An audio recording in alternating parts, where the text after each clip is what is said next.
Welcome back to Mastermind. Today's guest is Grandmaster Cristian Chirila, a peak 2576 rated GM, commentator, coach, content creator, and one of the sharpest analytical minds in modern chess media. We discuss his journey, his approach to high pressure positions, and how he breaks down complex games with clarity. Let's get inside the mind of Cristian Chirila.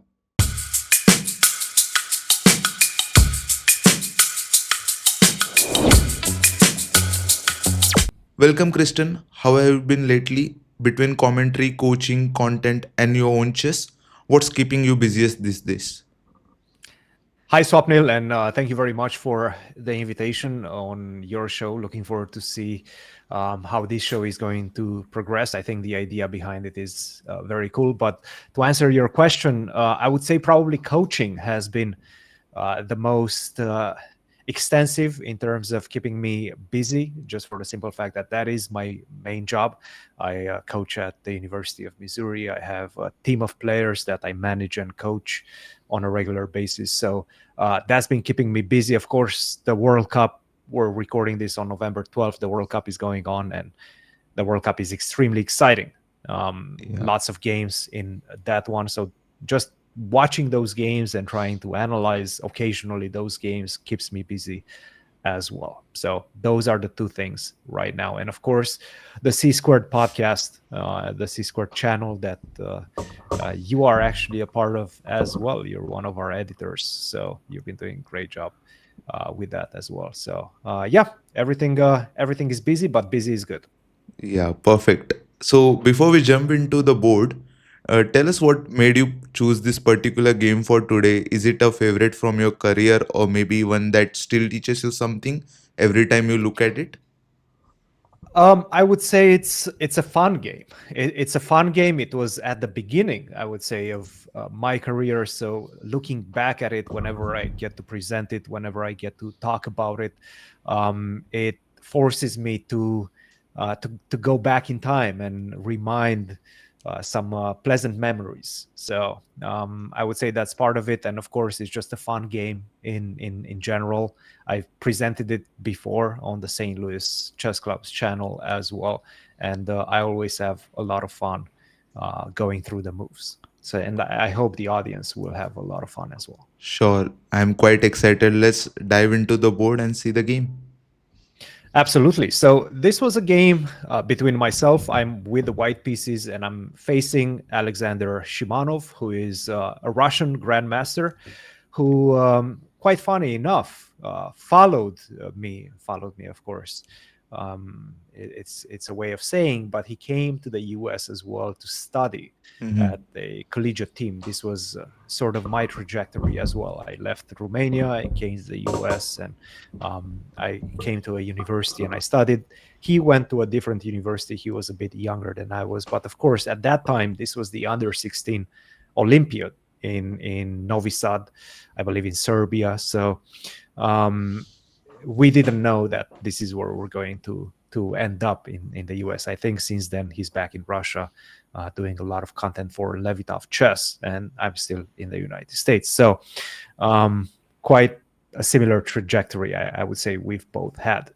And I started with e4, c5, knight to f3, e6, d4, take on d4, knight takes d4, and a6. And this sort of came as a little bit of a surprise. This is the Paulsen. I used to play this as white, as black, excuse me. So I Yeah. sort of knew a couple of things, but I always hated playing against my own openings. I don't know why. You just get used to looking at a certain position from one perspective if you play one variation with a certain color, and then you don't really like to look at it with the different with the other color, right? So I never liked looking at this and playing against this Like, with the do you white pieces. think, like, I just played a tournament and I play London from white, and like a Mhm, 400 high rated player played London against me, and I was like mhm. quite happy to face it. Like, brought my preparation and got an easy draw there. So, is it different for everyone, or Like, It's different for me. Yes, I, yeah, I yeah. I really don't like playing against my openings. Like for example, I play the Grunfeld Hmm. with the black pieces. I hate playing against the Grunfeld with the white pieces. I don't know why. I don't know why. Again, it's just I think this is just a matter of taste, and it's probably different for everybody. Cool. So let's keep going with the Ye- game. I decided to go for knight c3. Of course, you have a lot more options than that. You can go c4 and try to grab more space on that side. Nowadays, very popular is an immediate bishop sortie, bishop to d3, and then getting ready for the short castle and then potential attack on the king side via f4, maybe even queen to f3. You have even ideas occasionally with a bishop on d3.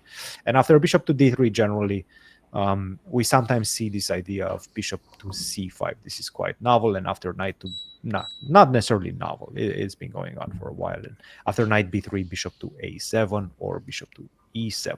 So there's a lot of potential ways of playing this position with white pieces. I chose to go with the move knight to c3, queen to c7, and again, this is the Tabia position of, let's say, the hedgehog, Paulsen, however you want to call it. And this is how I play with the black pieces as well, with the queen on c7. Nowadays, much more popular, I would say, is going knight to c6 first instead of queen to c7.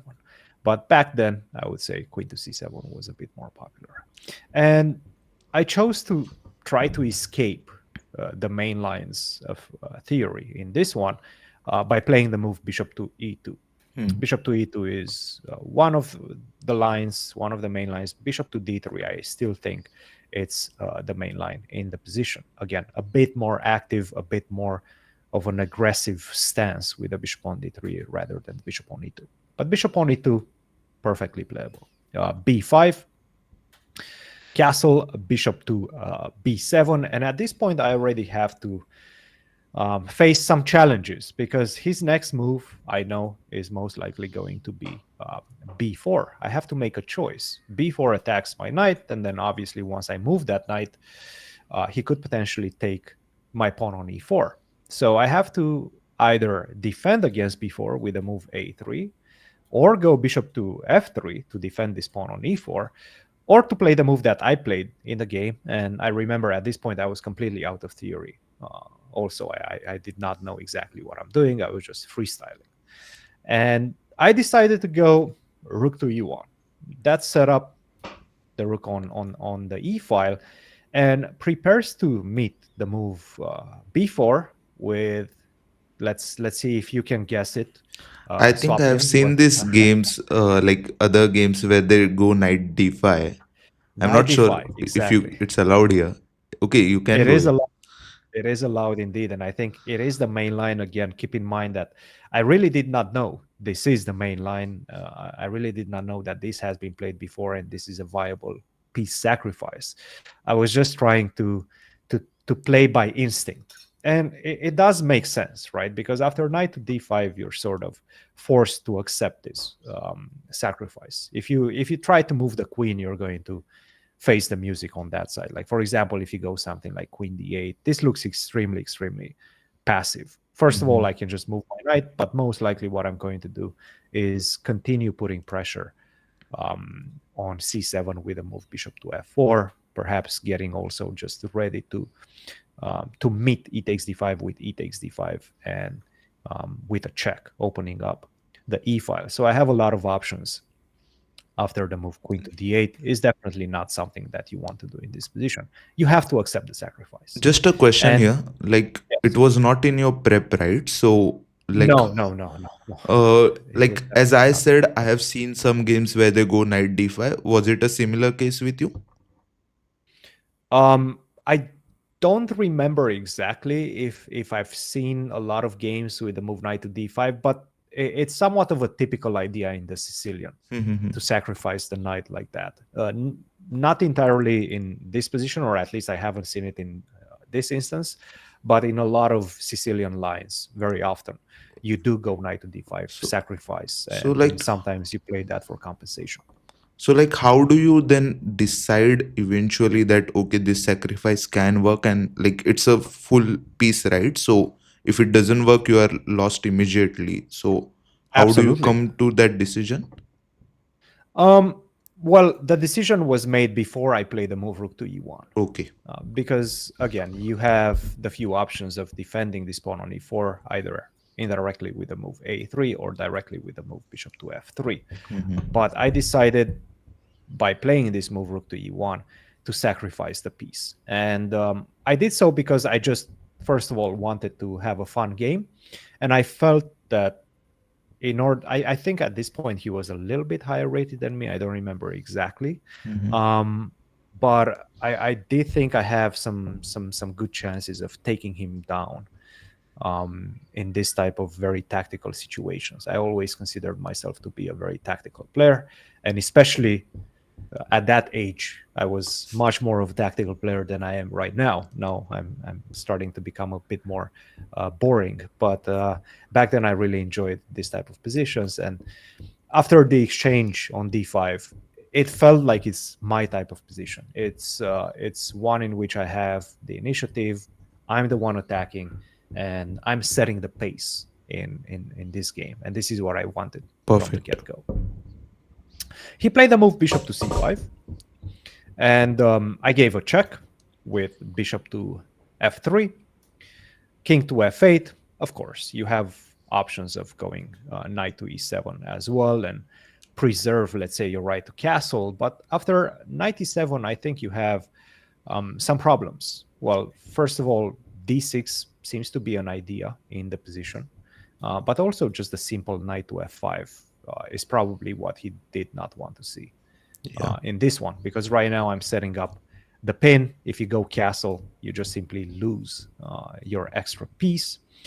And I don't really see a good way of defending against my push with d6. If you go d6 yourself, you're going to lose after rook takes e7, because that cuts the defense of the bishop on c5. So already after knight to e7, if you try to preserve the right to castle, you're going to be in big trouble after knight to f5, Perfect. which he understood.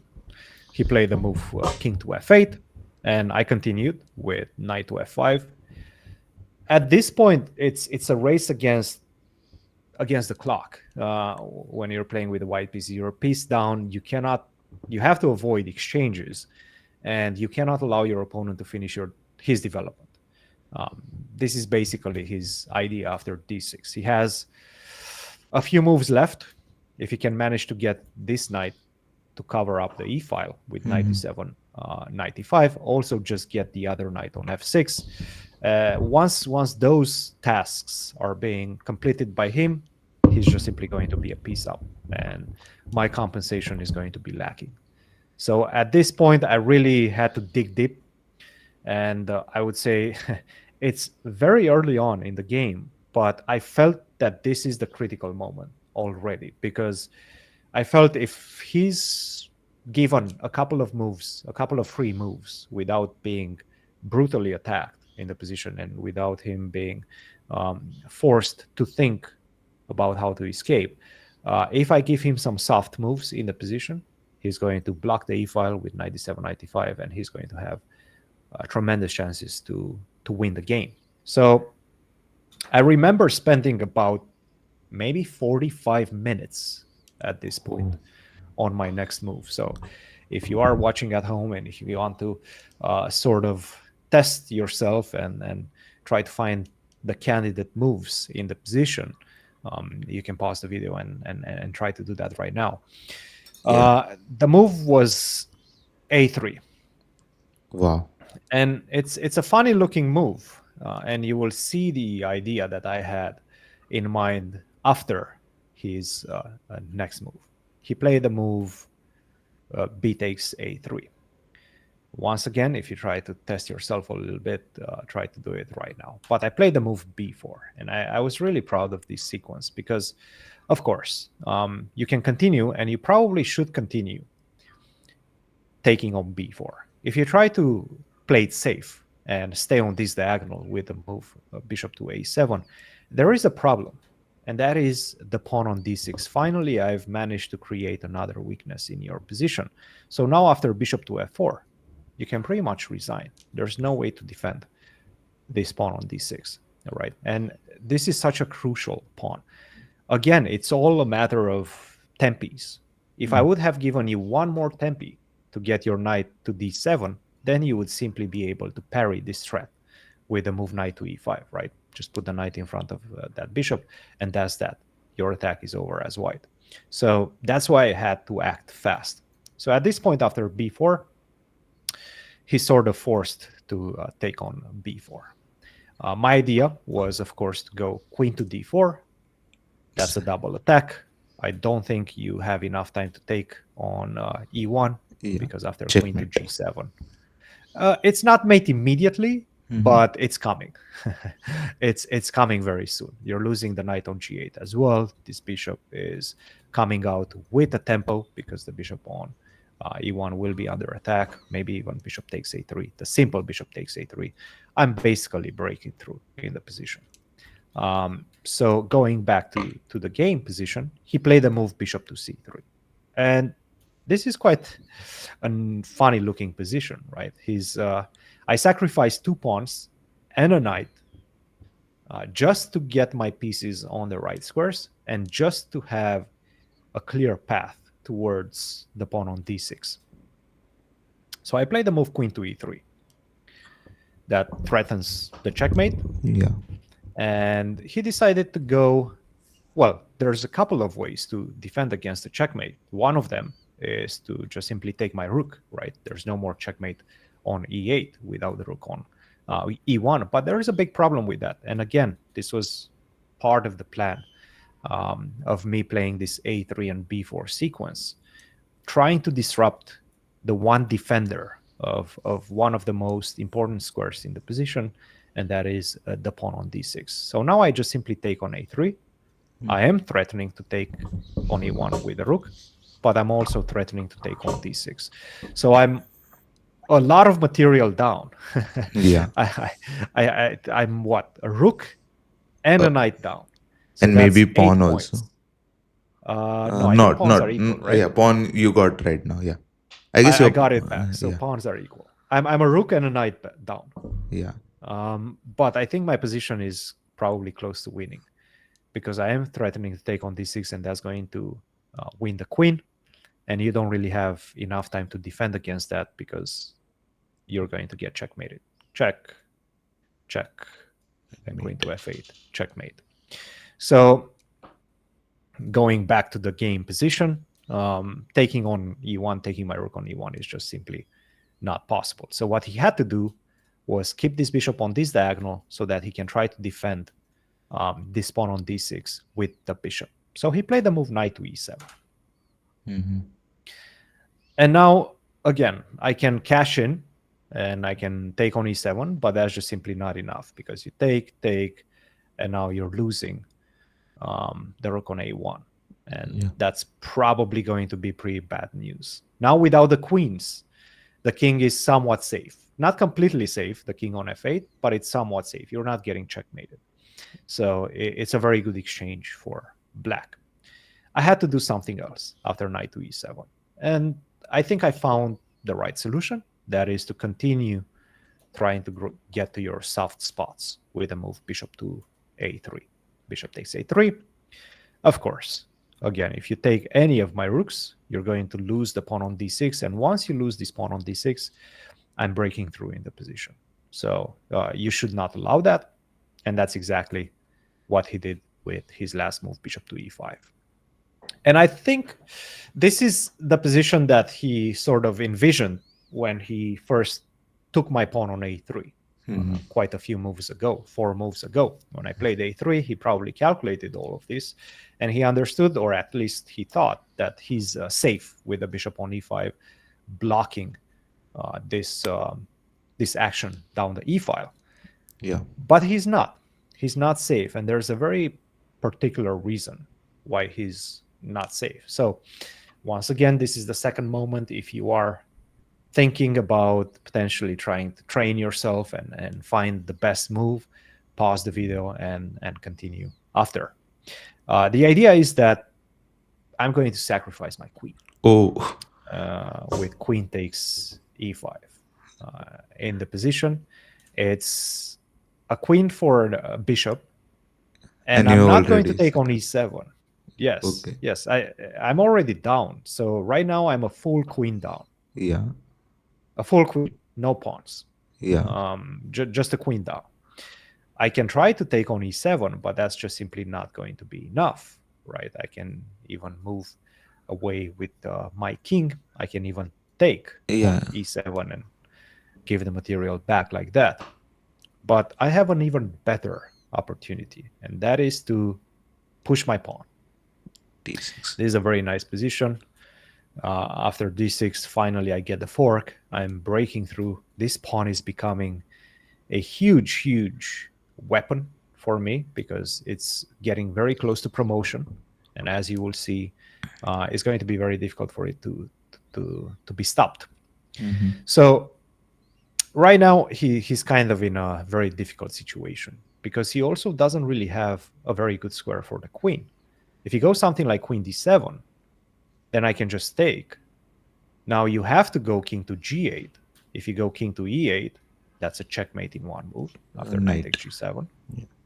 So you have to run to g8. But now I can probably just take on b7, or maybe the even easier Rook way D. would be to go rook to d1, attack this queen and get ready for promotion, right? Yeah. But I think I would probably just take on b7 Mm-hmm. because if you take back, thank you Queen. very much. I'll finally get my queen back, and that's a checkmate also. So after bishop b7 is already bad. So at this point, I think he's objectively lost already. So he had to go into desperation mode, and he did that by playing bishop takes f3. Oh. D takes c7. I say thank you very much for the queen. Mm. Knight b c6 and taking on f3. Now the material is back to even. Back to even, and he plays f6. He has two more moves that he needs to get in. King to f7, maybe king to e6, and then corral this pawn on c7 somehow, maybe with rook to c8 and rook takes c7. If he manages to get there, his position is very, very safe. But there's ways in which I can try to stop that, or at least I can get something in return whenever he does that. I had to set up for another pin. So he's going to go to f7. He's going to break this pin, the pin on the a3, f8 diagonal. So I have to get ready to create a new pin. And I have to, once again, stay active, stay dynamic, and make moves with tempo. This is something that I always tell my students. You need to understand what type of position you're playing. Is this a dynamic position, or is it a static position? A Mm. static position is a position in which you can just hang around and play some maneuvering moves and slowly improve the position. A dynamic position is one in which every single move matters. You can simply not lose any tempis. And that's why I had to play the very accurate move, rook e to d1. The rook on the e file doesn't really do much anymore. I need to Yeah. shift it, and I need to get closer to d7. He played king f7. I took. Now I set up this pin, and I had to calculate that this is what we're probably going to get. Again, give him one more move. He's going to go king to e6, break the pin, and then he's going to be safe. So I need to be fast at this point, but I have another rook, and I can create another threat in the position with a move rook to b1. Now I'm setting up to go rook to b8 and use this promotion as decoy. So that, for example, if you go king to e6, I can take first, we can exchange, and at the end of it, I have this move rook to b8, Perfect. and that's it. You cannot stop me from promoting Yeah. my c7 pawn. So after rook to b1, I think he realized the fact that he's just losing at least a piece in the position. So he had to stop me from promoting the pawn with rook to c8, but that comes at the expense of a full piece, the knight on e7. Mm. So I go rook to b8. I use that as a decoy. rook takes e7, rook takes e7, rook takes b8. And at the end of it, I take on e7. At this point, we're entering a position with an objectively winning material, and all I have to do is just stay precise and not do anything stupid in the position, which I didn't. King to g6, rook to c7. I'm preserving my c pawn because I want to push it down the board. He's trying to do the same with his a pawn. Rook to c5, rook to c4. Now I make the position a bit passive for him with rook on a8. And now I just bring my king towards the center to be ready to defend my passer on the c file. h5, rook to c7. I'm transitioning to the other side right now with rook to c6 and another weakness that is looking quite juicy in the position. That's why he defends with rook to e7, no bishop to e7. But now I can just simply push my pawn with c4, g4, rook to b6, e4, rook to b5 check. And I did not give him any chances for counterplay. He decides to resign in the position because after, let's say, king to e6, I just simply take on e4. That's another pawn. And if he tries to go forward, well, I have a checkmate after bishop to c1. And checkmate with the pawn. Whenever you can give the checkmate with the pawn, you should always give the checkmate with the pawn. So this was the game. This is the game between myself with the white pieces and Alexander Shimano from the under 16 Olympiad in Serbia, all the way, I believe, in 2006 or 2007. I don't remember exactly the year. 2 decades. 2 decades back. Oh, yes. Long time ago. Absolutely. Let me just see, because I do think I have. It's from 2005, 2 decades back. Precisely 2 decades back. So a long time ago, but I still remember this game quite vividly. And yeah, that's it. Perfect. I just had one question. When you played a3, did you calculate all the way till the queen sacrifice? No. It was based on intuition. I just felt like I need to get this bishop off this diagonal somehow, because the bishop was just defending his position way too well. And again, I had to do it fast. So yeah. Yeah, and that was kind of my train of thought. Yeah, and it took me a while to find this move a3. Yeah, so you burnt like 45 minutes there, right? So at some point, let's say after 20 minutes, were you thinking, okay, I'm burning so much time, should I play something, or you were comfortable there? I was definitely not comfortable. No. I understood the fact that this is a critical moment and I need to find something. I had to force myself to find something aggressive and something that's going to change the character of the position, that's going to keep the position dynamic. Because if I allow this knight to get in the center and stop my attack down the e file, I could not see the follow-up. So I knew that I have to do something fast. And that's how I came up with this idea of a3. Perfect. Like, to be honest, I don't even right now I remember that a5 was one of the biggest problems that I had in the position to solve. And I still don't remember exactly what my solution was, but I felt that once I played this a5, maybe we can even exchange. And now at least he's not going to have the rook covering the e8 square. So I have ideas of queen to e2, for example, and now knight to d7 without a rook on a8 does not cover the e8 square. So this was sort of my idea, but I wasn't sure if my calculation is correct. I just knew that I had to pose problems. Perfect. So much to learn from the game. Like, you created a weakness and hung on it and just exploited it. Won a beautiful game. Like, really to learn a lot from that. Thanks, Kristen. It was pleasure having you.